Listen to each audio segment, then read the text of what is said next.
اللہم صلی علی محمد و آل محمد وعجل فرجہم۔ بہت ہی خوبصورت حدیث اپنے سامعین اور ناظرین کی خدمت میں پیش کر رہا ہوں، اس امید کے ساتھ کہ یہ حدیث سن کے آپ کا دل باغ باغ ہو جائے گا اور آپ کو فخر ہوگا کہ ہم الحمدللہ رب العالمین علی ابن ابی طالب علیہ الصلوۃ والسلام جیسی شخصیت کو اپنا مولا بھی کہتے ہیں، اپنا آقا بھی کہتے ہیں، اور اپنی کائنات میں بہترین جمع پونجی اگر کہا جائے تو وہ بھی ہمارے پاس سرکار حضرت علی ابن ابی طالب علیہ الصلوۃ والسلام ہے اور ان کی محبت ہے۔ رسول اسلام صلی اللہ علیہ وآلہ وسلم کا بہت ہی خوبصورت ارشاد گرامی، آپ فرماتے ہیں کہ من زار قبر علی ابن ابی طالب وجب لہ الجنہ،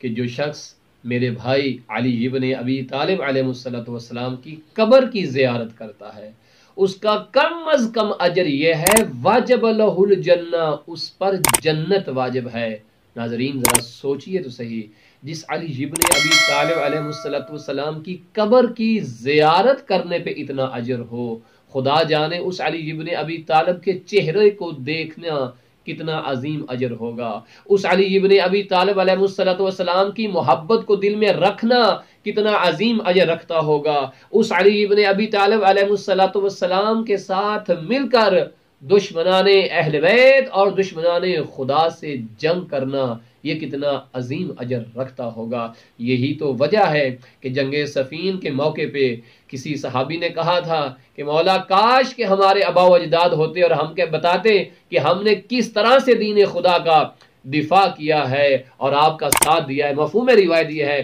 کہ امام علیہ السلام نے فرمایا کہ جو میرے محب گزر چکے ہیں وہ بھی اور جو آنے والے ہیں وہ بھی اس منظر کو بخوبی دیکھ رہے ہیں۔ سامعین محترم، علی ابن ابی طالب علیہ الصلوۃ والسلام کائنات کی وہ عظیم شخصیت ہے کہ جن کے متعلق رسول اسلام نے فرمایا تھا کہ علی کی محبت ایمان کو مکمل کر دیتی ہے۔